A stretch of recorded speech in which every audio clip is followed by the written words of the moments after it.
Good afternoon, Hi. Mikel. Have you got any fresh injury concerns after Tuesday? No. Everybody finished the game well, and nothing to add, I think. Mikel Merino and Jurgen Timber, of course, were missing. What chance either of them or both of them being available for the weekend? No chance for the weekend. Are you optimistic that before the end of the season you'll see them again? I don't know. There's still a fair bit to do, so everything has to be so smooth and quick if they want to have a chance to play any minutes.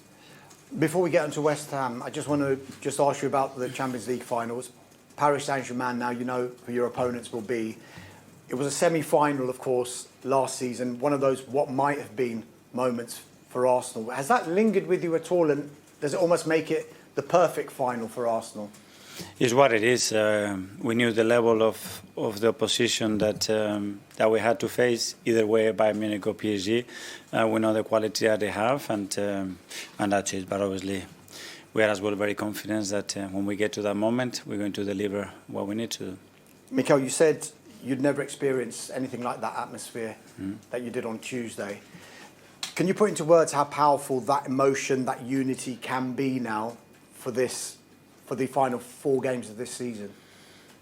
Well, I would say crucial, immense, and needed, because what they can provide when we get the stadium into that emotional state, to that level of connection with the players, is just incredible. The players describe it. They are the most important ones, and they describe it like they never had that feeling before in the stadium, and they make them better.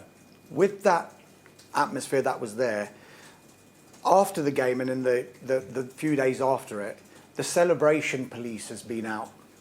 I don't know whether you're aware of this, that a lot of, in some quarters, some people have criticised how Arsenal celebrated at the end of the game. I was expecting this reaction. What do you make of that criticism? Do you care? Well, first of all, I didn't know about it, but I don't know. I think you have to respect every opinion and place them where they belong. Where do you place them? Where they belong. I don't know. That's not important.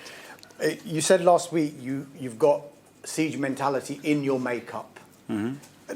Has all of the noise, all the criticism just made you, the players, and even the fans stronger in their unity? Yeah, but I'm assuming that criticism is positive and negative, yeah? I'm assuming. And when we talk about criticism, it's positive and negative. And that's what makes you better. I mean, that's when you want to set higher standards and performance levels that can give you the chance to compete for the 2 most prestigious competitions probably in Europe. You have to be prepared for that, because you know the challenge, difficulty of it, and it does make you better, that's for certain. I'm sure the mood around the training ground is bouncing just now after what happened on Tuesday. Have you had to do anything to refocus any of the players ahead of Sunday, or are they in autopilot and they know what's coming?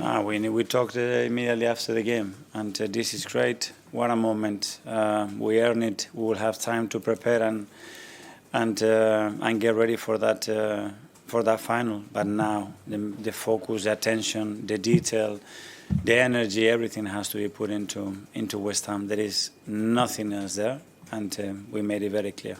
Just finally for me, Mikel, every week when I speak to you, it's 1 game less, 1 game less.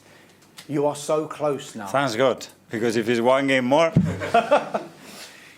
You're so close now. So 4 games from an extraordinary season, potentially an historic one, for something the club's never done before. What's your feeling and what's your messaging to the players and maybe the supporters as well? Stay present. Live the moment. Prepare. And show the same level of energy, hunger and desire that we've shown all season or more. Because, as you said, we are closer and closer, and everything that we do know is going to matter to win it or not. Thank you.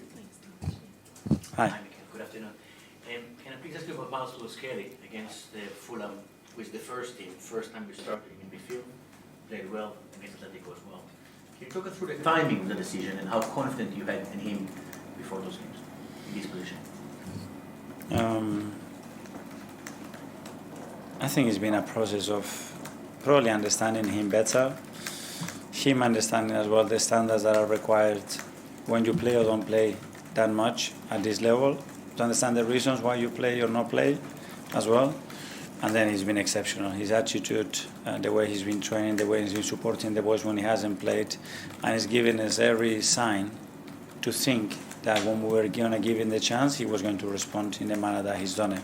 But after he's done it, and it's not easy, especially when you haven't played that much, to look that fresh, that confidence, that energetic, that playing with that determination, it's something that is surprising. Being able to always react, including during the games and during the season, with poor performance, poor results, but the next one comes and we'll be able to perform well, achieve a result. This is what we expect from Sunday. We've proven ourselves that here at West Ham nobody give up. So a London derby for the ages on the cards, potentially, because you've got Arsenal chasing the title and you have a West Ham side in that relegation battle and in a place they don't want to be in. Yeah, I mean, it's all about kind of how does Arsenal come down from what they've been through midweek. I mean, the Emirates was incredible. I know this is a game away, but I think that Fulham game for Arsenal last week, that is what I think the Arsenal fans and people have been waiting for. Because that was a potential banana skin, wasn't it? That game, and they won it so convincingly. You know, got it wrapped up more or less by half-time. You know, Saka's back, firing all cylinders. Gyökeres, I mean, I know I've been quite critical of him this season, but, like, his numbers don't really lie. You know, and I think of late, you know, he's making those runs, Darren, like in behind, stretching the line. It's almost like when he first came to England, it takes a little while to adjust, but he was stepping in front. Whereas now, I'm seeing him causing problems for the back line. And to be fair to Wayne Rooney, he's been calling it all season. Yeah. Well, the thing about Gyökeres is that he was bought to be the difference in games that otherwise would have been tight.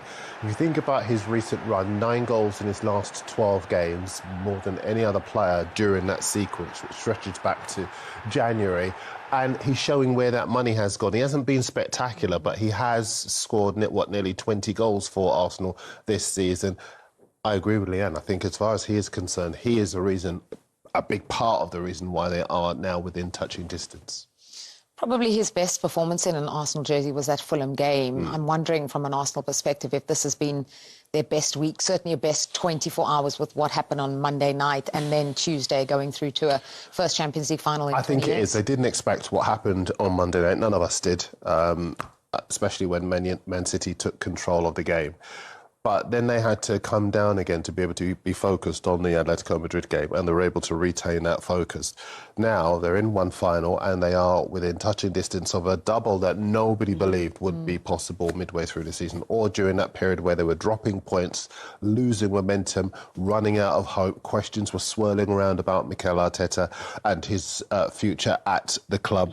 Now they look strong, they look focused, and they are masters of their own destiny. And mentally as well, I think psychologically coming down from a game like the other day, it'll be interesting to see how they respond because, you know, a team like West Ham are down in the thick of it between them and Tottenham. You know, this is a massive game for them. And you look at Arsenal's run of fixtures. I mean, I said Arsenal were going to win the league way back in October, November. And then last week I changed my mind and I said I think City are going to win it. And now I'm like, you know, where do we... As a pundit, it's like the greatest time, but it's almost like the worst time because predictions go out the window. Don't worry, it's only Darren that goes on TikTok after this. Not your comments. I think what has been incredibly stand out the last 2 games certainly is the impact of Bukayo Saka. And I know that he's been criticised all season and then he's been out a little bit injured, but he has come back and they're also managing him a little bit differently, taking him off around the hour mark. Yeah, and I think you look at last season when he picked up that injury, and for someone so young, you know, he's picked up quite a lot of really serious injuries and he's had a lot of impact on a player so young at Arsenal. When even Smith Rowe first burst on the scene, a lot of impact. That's probably why they're managing Max Dowman a little bit better. And someone like Saka, it's difficult because when he's available, you would want to throw him in. But I think, like, even when he spoke after the game the other day, I just love him. He's one of those players, like, it doesn't matter who you support. You love it when he talks. You can tell how much it means to him. He wanted to celebrate with the fans instead of doing an interview, but he knew his responsibilities. And, you know, he's been brilliant. Wasn't great at the beginning of the season. Yeah, but that's what I mean. It looks like he was maybe carrying something. Sometimes you need a reset, don't you? I think he's suffered from being overplayed. I think because he's so productive for Arsenal, there's been an over-reliance on him. Some of the guys were crunching some of the numbers and realising that nearly 50% of Arsenal's attacks were coming down that right-hand side because they were so heavily reliant on his productivity. And the problem with that was that he was playing in games he didn't need to play in. Now, they obviously brought Madueke in to address that, and Madueke's been okay. He's not Saka, but he's been okay. But his numbers aren't that high, Saka. Only 7 goals so far this season. Could he be the difference? Maybe he could, but they do have that power from set pieces. They do have Gyökeres who can score goals. The midfield is going to have to step up in these last few weeks and maybe help him. It cannot be an over-reliance on Saka because that's what's caused some of the problems he's having now. Mention the midfield, Miles Lewis-Kelly playing in there. And, you talk about players needing a rest or being overused. Giving Zubimendi a rest has worked wonders against Fulham. I don't even think, but I think now it's created a situation where I don't think Zubimendi's going to come back into the team. I think Miles Lewis-Kelly played that when he was at the academy, younger. And when I remember when he came into the first team in the Emirates Cup, I watched him play and he was playing in that position in a central defensive midfield area. And it was interesting that Declan Rice was saying, the manager, the boss, has been quite hard on him this season because he hasn't defended very well, hasn't he? When he has played, Calafiori's been in there and it looked like him and, Nwaneri's gone out on loan, but it looked like both of them would potentially leave. Now look what happens. He's playing in that defensive midfield area. And I don't even think now Zubimendi it'll be difficult for Arteta to make that decision because Miles Lewis-Kelly in that position has been unbelievable. Yeah. Let's look at what's coming up for Arsenal and be interesting to get your take on whether you think he sticks with Miles Lewis-Kelly in that midfield alongside Rice. So the West Ham game, Arsenal have won their last 2 at West Ham. I'm sure you'll give us all the numbers, Darren. Yeah, 6-0 on 5-2. The stakes are so different. I think the stakes are different. I think this will be a huge game. I don't think it'll be a walkover for Arsenal, largely because I think it would have helped them more had West Ham been winners last weekend against Brentford. And maybe there could have been a bit of complacency. Maybe they could have afforded to drop points in this game. West Ham cannot afford that. Nuno will want them to respond in this match. They have to fight for their lives because Spurs were winners at Aston Villa last Sunday evening. So I expect this to be much more ferocious. I expect Mavropanos, former Arsenal player, to have the game of his life. He's been really good so far, and I will talk about him in a bit. Yeah. And I think as far as West Ham are concerned, the London Stadium is going to be a real cauldron for Arsenal. I don't think the points are a given in this match by any stretch of the imagination. So you think maybe time for one more twist? Who knows the way it's been? Yeah, well, if you think about when Arsenal have lost the lead from the front, it's not been the big teams who've dropped points again. It's been the smaller teams. They've happened at West Ham last season. Absolutely. Yeah. There you go. And this is exactly my point, that because they've had such a good week, as you were talking about, it's easy to think that they're going to go there and steamroller West Ham. But West Ham, they are at home. They are masters of their own destiny. Castellanos has been okay. Bowen, we know, is a huge threat. They've got set-piece threat as well. They've got creativity and power in that midfield as well. And it'll be interesting to see, because as you say, Skelly's done really well. Lewis Skelly's done really well in midfield. Could it be one to put Zubimendi in? Because you do need that physicality. You do need that game management.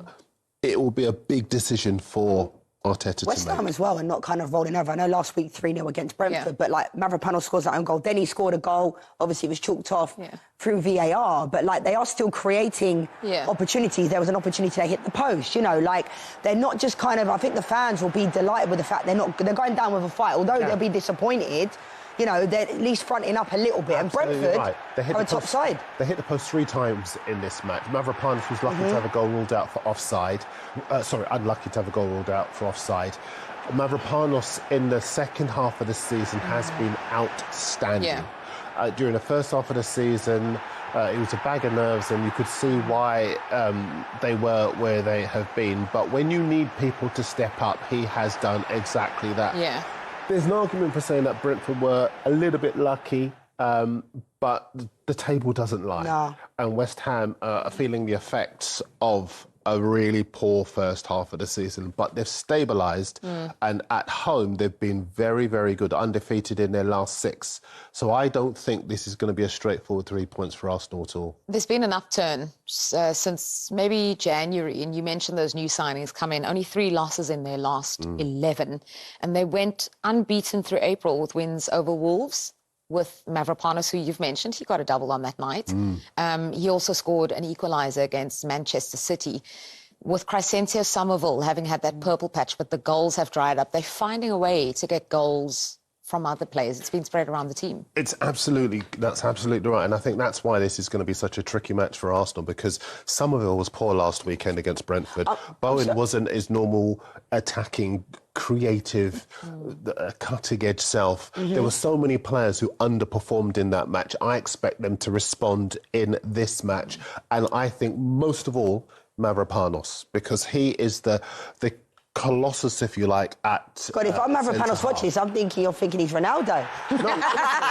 Look at this footage and you'll see what I'm talking about. I hear you. In the box, he rises highest. He puts his body on the line in defensive positions. He finds a way to get a foot to an opportunity when the ball is in the 6-yard box, and he has been so strong. He's a real success story from this second. It's funny as well, because it was Max Kilman that was actually brought in to be that type of player, I think, for West Ham, and it hasn't really worked out. So fair play to Mavropanos. And like I said, the West Ham fans, we know historically they love a player that like wears their heart on their sleeve. You know, Jared Bowen is that person. Similar before, Declan Rice when he was there, Mark Noble. They want their players to turn up and fight. I think Arsenal will win this one. I know you don't think it'll be convincing. You're giving me hope. I know you know your stuff. I think it might be a draw. But I think Arsenal, don't sit on that fence now. Arsenal, I think, will win this one. Predictions at the end of the show. Mavropanos turning into a fox. Ronaldo. Prime Ronaldo. Let's look at the fixtures, though, because West Ham have had that upturn and suddenly it has changed.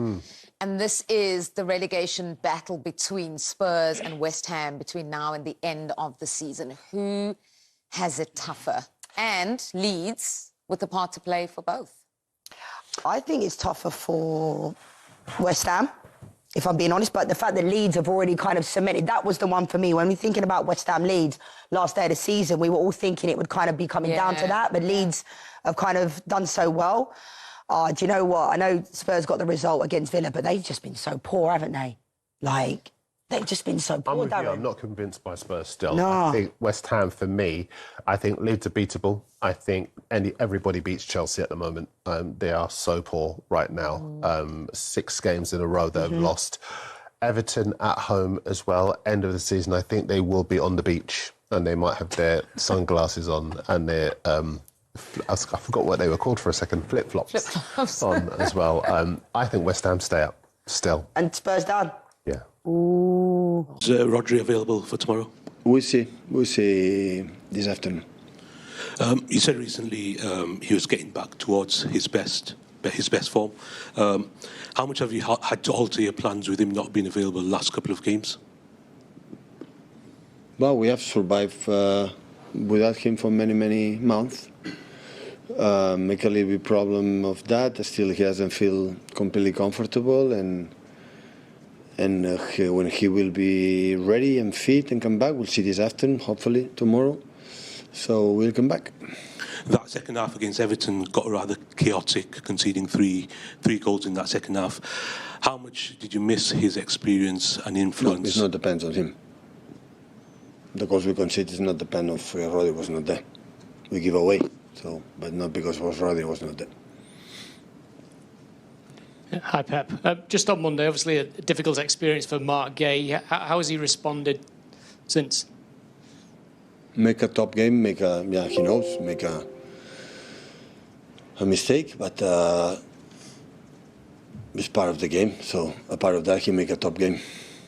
And just on the news the last few days, new contract for Phil Foden. How good is it? Does he commit to his future? I asked to my sport director, said they are close. They are. Hopefully it's going to happen, but still it's not already done. Hi Pep, can I ask about Jeremy? 7 goals and 14 assists he's got now this season, his best numbers. What has been the key to him stepping up and becoming, as you've called him, a winning player this season? The manager, always. Success, when the players play good, it's thanks to the manager. When they play bad, it's because of them. I'm so glad they're making a step and feel that the winger had to score and make an impact, not just an action 1-against-1, but not just, I'm saying, the goals and assists and contribution defensively. And Jeremy had been have been amazing this season, amazing.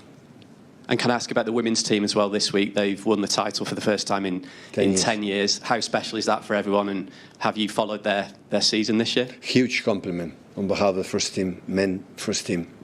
Today's a reality in the world football, the impact for the women's team in the society, and the girls how enjoy to play football, and every national team from England, how good have been. Barcelona, for example, where I come from, the impact from the women's team for all the girls in Catalonia is unbelievable. So I think it's the biggest step I think in the world football I made in the last decade. Before start, but I think you never could imagine the impact in the girls and the teenagers. I want to play football, and as much you play a sport is fantastic, and of course a big compliment.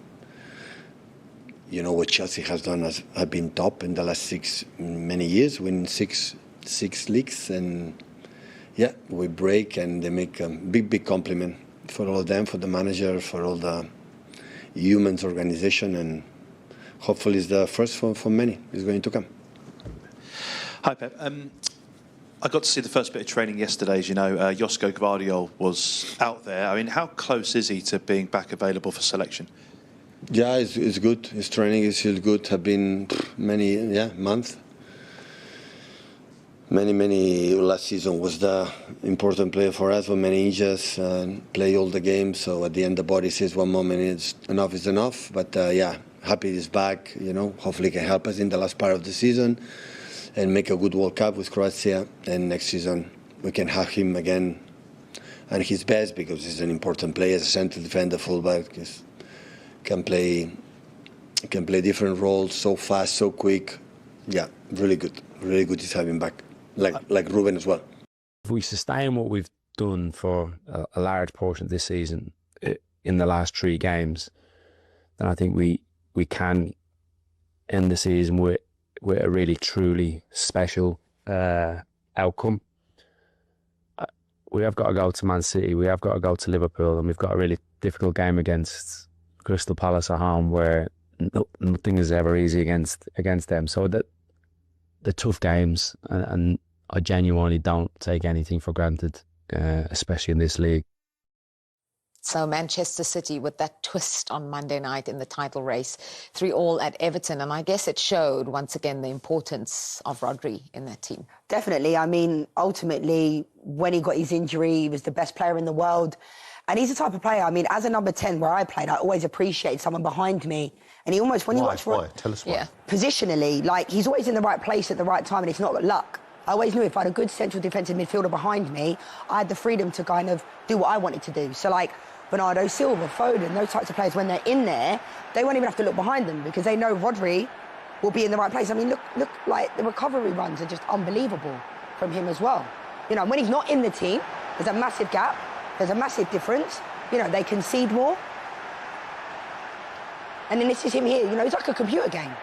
He tackles he doesn't really slide tackle. What I mean by computer game, he steps in. Look at that. Yeah. Jared Bowen's gone into that, fully into it, and Rodri just gone, nope. Do you know what I mean? And his positioning is so good. He gets tight, and I feel like when players are going up against him, they know. When I speak to ex-players or players currently playing, they talk about him so highly, and that's what I think about. I'm like, what makes him so good? And they talk about him positionally, and if you're going up against him, you're going to have to kind of find the space, left or right, because he's always there. It adds that extra layer as well for the Manchester City defence, which I think the vulnerability we've mentioned the last couple of weeks, that talk had quietened down, but it's loud once again after Everton.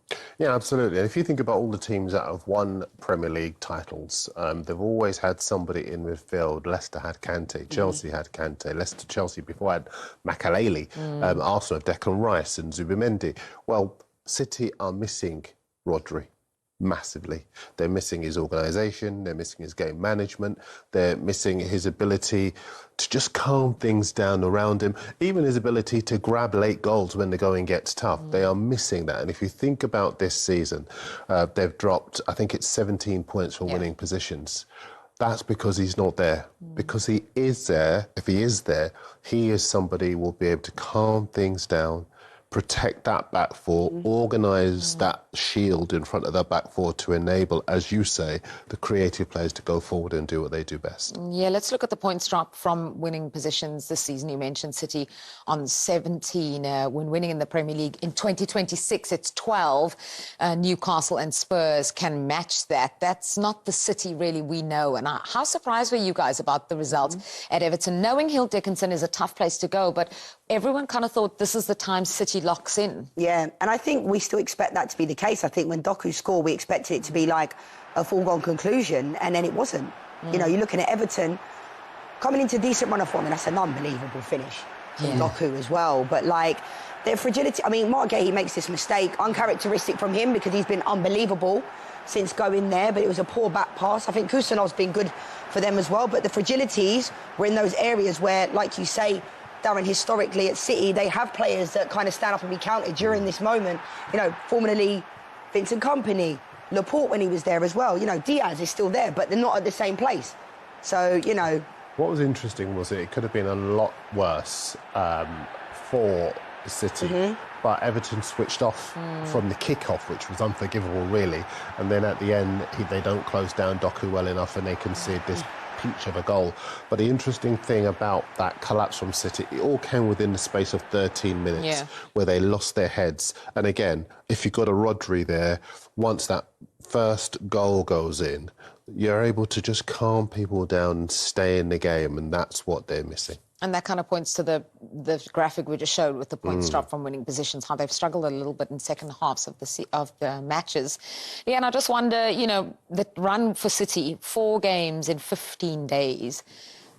Darren seems to think there's still more twists coming. That's been the nature of the title race. But do you know, you said you backed them recently, you changed your mind. Do you think it's still on for them? Like I said, it's a great time to be a pundit, but like the worst time because it goes out every week, it's flip-flopping. Last week, it was looking like it was going to be one on goal difference. I know Arsenal fans are rubbing their hands together the fact that, you know, the Burnley game was only 1-0 with City. I mean, last week I said Man City, this week I'm going to say Arsenal. I mean, it's difficult. I don't think there's going to be many more turns. I genuinely don't. And I think there's something to be said about Arsenal winning their games that they've played. You know, like, we know that City... They like they don't mind the pressure. Yeah. They've been there, done that, got the T-shirt 5 times over. But to see that points, like the 5-point gap, like there, I know there's a game in hand. Yeah. Like, I think psychologically, that's massive for Arsenal. It is. The only thing I would say is that, as we all know, Arsenal have form for losing the league from this position, and City have form for winning the league from this position. They have had victories in the title race by very, very small margins, and that's the reason why I think this will go all the way to the end. I think as far as City are concerned, they won't make the mistakes that they made the other night again. I think that their record at the Etihad is very good. They've won 15, their last 15 at the Etihad. They've scored at least twice in 13 of those 15 games. So you can expect them, with Brentford's poor record at the Etihad, to win tomorrow, and then the gap is just 2 points. And when the gap is that small, anything can happen. And Brentford, as you mentioned, don't have a great record there, but what a season for them. And, you know, listening to Keith Andrews, you were just saying he has done a remarkable job. Unbelievable job. I mean, when he got the job, he was obviously there with Thomas Frank as his set-piece coach. And, like, for him to have done the job that he's had, I think probably most people, if they were betting people, they'd put a bet on him being probably the first manager of the season to go, along with Thomas Frank. And certainly relegation favourites. 100%. And the job that he's doing is unbelievable. I agree with you. The record isn't great away at City, but, I mean, we've seen... And do you know the thing about Brentford that I love? They're just a well-run football club. No matter who comes, no matter who goes, they still maintain their place in the Premier League and do an incredible job of it.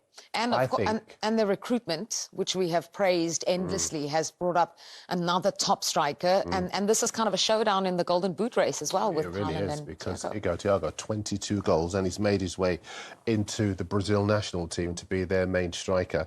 And that's because of the guidance that he's had from Keith Andrews, who I believe is a candidate for Manager of the Year. Yeah. I think he's a very... I don't care who wins what. I think, given the context that you've just mentioned, given the fact that we all expected them to be relegated, to go in there and show the leadership to motivate millionaire players to run, to be committed, to organise a tactical shape that enables them to make the GTEC one of the most difficult places to go in the Premier League, where some big clubs have dropped points. I think to have them in with a shout of making it into Europe next season, for all of those reasons, I think that Keith Andrews is the manager of the season. And yes, there are other more fashionable names that other people might look to, but I don't think anyone has done a good job with as few resources as he has done this season. 7th place with, 3 games to go? Yeah. Absolutely insane. And now there is the added carrot of already qualifying for European football for the first time in the club's history would have been amazing as we look at the race for Europe and kind of the final 3 games. But if Villa go on and win the Europa League... Then there's a 6th Champions League place. And if Brentford were to finish in that position, it's a lock. It's a lock. Yeah. Brentford, Champions League football, the team that lost their manager, their star striker, their midfielder to Arsenal, their defenders to finish in the Champions League. Come on. Do you know what I love about that graphic as well? They're 3 unbelievably run football clubs that shows you that if you stick with the manager, if you invest, you know, Brentford have lost so many players over the years, Ivan Toney and Buemo, like the list could go on. Well, there is Brighton an and irony Bournemouth. about the fact that they lost their manager to Tottenham, and Tottenham are fighting against relegation to the division below, and Brentford are flying higher up the table. I think as far as they are concerned, but honestly, I would be asking Keith Andrews where he wants to sign in terms of a new contract. This run of Brentford also been built on a wonderful defence. 7th best in the league, only 46 goals conceded. You're backing up my argument. I'm 100%, but I want to talk about the goalkeeper as well, Kevin Kelleher, because obviously leaving Liverpool to be a number 1 at a club like Brentford. And cheap as well. From my understanding, it's about 20, 25 mil. Like, and I love him because, you know, he was that player that would play in the Carabao Cup, you know, in cup competitions when, you know, Alisson wasn't available. But he is such a top goalkeeper, isn't he? Like, shot stopper, quietly goes about his business. He's unbelievable. I think the big thing about him is that he had big support at Liverpool in the cup competitions. And he could easily have said, you know, I want to go to a comparable club. But he went to a club like Brentford, still had the right attitude, the attitude that enabled him to be able to pull off big saves in big matches for a massive club. He goes to Brentford and he is a superb last line of defence, and he is the reason, as you say, why they've had such a good defensive record. He's organised his defenders, he's kept them assured, they have been able to rely on him. And if you look through the spine of the team, even in midfield, Jordan Henderson's been another one who's provided that experience. Damsgaard, I think, has been Damsgaard's been excellent as well. And I just think when you look at somebody like Kelleher, he's been somebody that all the other players could look to as somebody that they can say, you know, we're in good shape. Do you know what we're saying about Rodri as a number 10 looking behind me? For the defenders to have Kelleher behind them, it will just give them that confidence. They don't even have to look back. Because they know, play it back, Timmy's good with his feet. He's a good shot stopper. You know, he's a really good signing for them. Just wonder how much respect you have for him, you know, making a decision to go from a Liverpool to a Brentford. Massive. And then to do so well. Just how difficult is that to do? It is, because ultimately, when you are at one of the biggest clubs in the world, it will feel like a step down. But at the same time, Brentford is an incredible club. I love going to do games there. Like, the atmosphere's great, and, like, fair play to him, because he could have stayed at Liverpool for probably his whole career, being a number 2, but he's like, actually... It's like when the other channel asked us to come and we said, no, we don't want to go there. We want to work with Julia. Yes, we did say that. Right, Pinocchio. Your cheque is in the mail. Your cheque is in the mail. Well, it was a body blow for City, but could that last gasp Doku equaliser against Everton become vital at the end of the season? Pep Guardiola knows City's fate is now out of their hands, but he told us he's already forgotten about the Everton game and that he's motivated by more than just winning titles. Pep, looking back now to Monday night, you've had a few days since then. How do you reflect on that point that you gained in the comeback that you showed at Everton? Forgotten, like in a good moment, yeah, of course, and Brentford next, and try to make us, you know, the title alive. And that's what keeps you here then? It's the challenge, isn't it? It's the competition itself. Yeah, of course, but it's not the, you know, if on one place, the big clubs in Europe, there are few, they have to win the title, but during 11 months I'm not comfortable working every day or being every day to win the titles, I want to be here 10 years. So the winning titles give you the chance to have a job. But would you like to be with the job? Because the daily, day by day, week by week, in the bad moments, you wake up and say, okay, I'm going to my place to do my job with my people as best as possible. Otherwise, no, I will not be here. So that's Pep, and Man City take on Brentford on Saturday before Arsenal go to West Ham on Sunday. And what a week it has been for Mikel Arteta's side. First, seeing City dropping points on Monday, then reaching the Champions League final on Tuesday, and now just 4 wins away from a historic double. Every week when I speak to you, it's one game less. You are so close now. Sounds good, because if it's one game more... You're so close now. So 4 games from an extraordinary season, potentially an historic one for something the club's never done before. What's your feeling and what's your messaging to the players and maybe the supporters as well? Stay present, live the moment, prepare, and show the same level of energy, hunger and desire that we've shown all season or more, because as you said, we are closer and closer, and everything that we do know is going to matter to win it or not. Arsenal boss Mikel Arteta there. David, you were nodding your head there at some of his words. What were you agreeing with? Do you know what? That's like the calmest I've seen him in an interview for a long time. So it shows that he's in a great place. When you look back at what's just happened in the last week, then, we are so close. Chatting with you earlier on, I could feel the nerves and everything, but it's because it's been so long, but we are so close to creating history, and having and topping off a fantastic season. I mean, there was such a massive twist in it, of course, with Everton last week. I mean, after that result, how do you see it now, Ash? I see it going Arsenal's way now, and it's just funny the way it's gone, because City were chasing Arsenal for so long, and I think that's an easier place to be. We've got nothing to lose. You try and chase. For Arsenal, they had everything to lose. Then they lost to City, and I think that flipped the mentality a little bit. It was City's to lose. And now, Arsenal, as you said, the week that Arsenal have had, I'm sure Arteta's enjoying himself. And if I give you the option of winning you've got to beat these 3 teams with all due respect to win the title, you would have definitely taken that at the start of the season. Yeah. Did you see that Everton result coming at all against City? Did you think that's always going to be a really tough game for them, or did you see City kind of walking? Because that first half, they were unbelievable. Yeah, you know what? Everton would be a team that you don't want to play against at any time, this David Moyes Everton team, because they can hurt you, and they're stubborn and they're relentless. But I expected City to put them away. I thought they would win with what's at stake. I don't think they performed well, but that's almost a credit to Everton, because they have been good. They need a word on Everton is they've been good this season, really good. I just feel like with what I was saying earlier, City was so desperate, and they was playing some unbelievable electric football whilst chasing Arsenal. Then the momentum fell in their favour, and it seemed a little bit like that desperation had come away from a little bit, and Everton hurt them. So the only thing I would say is fair play to City for getting something out of the game in the end. Yeah. Well, something we all love, the Opta supercomputer.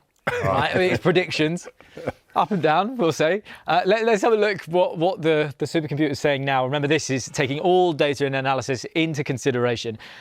I mean, I don't think a lot of Arsenal fans would agree with that. I don't think a lot of City fans would agree with that. I mean, David, what do you make of that 86% chance? Well, if we've got West Ham, Burnley, and then Palace away.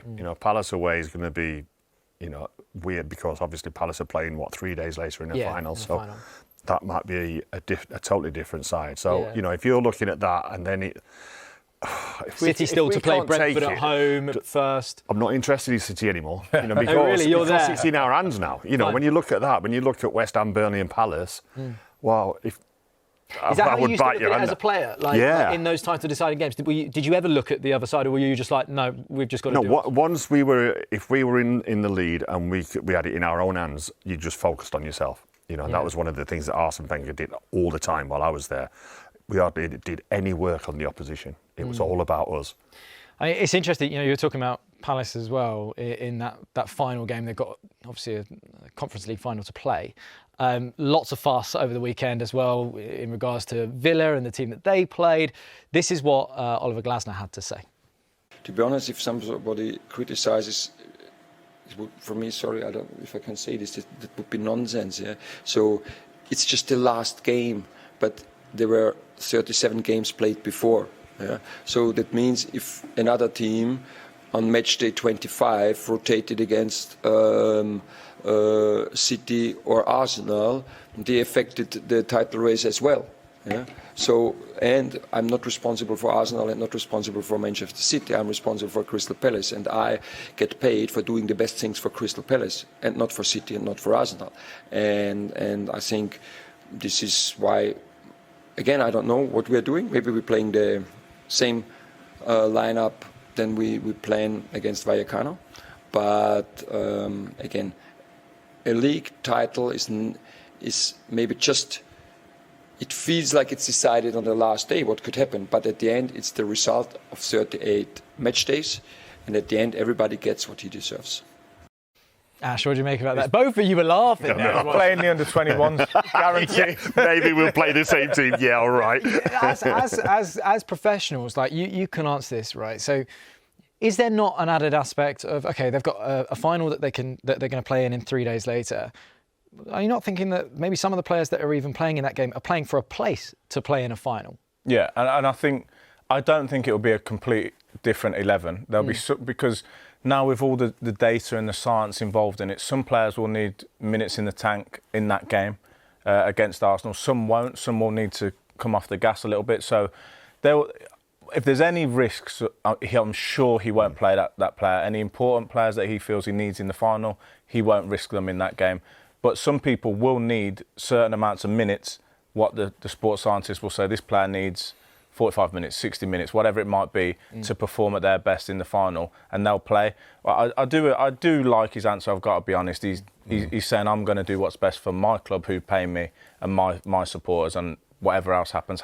And we've seen this season so-called weakened teams go out and win games. Yeah. And if you're a player as well, though, and you're playing in that game against Arsenal, and you know that you're going to be playing in the final, your mindset's going to be a little bit different, I feel.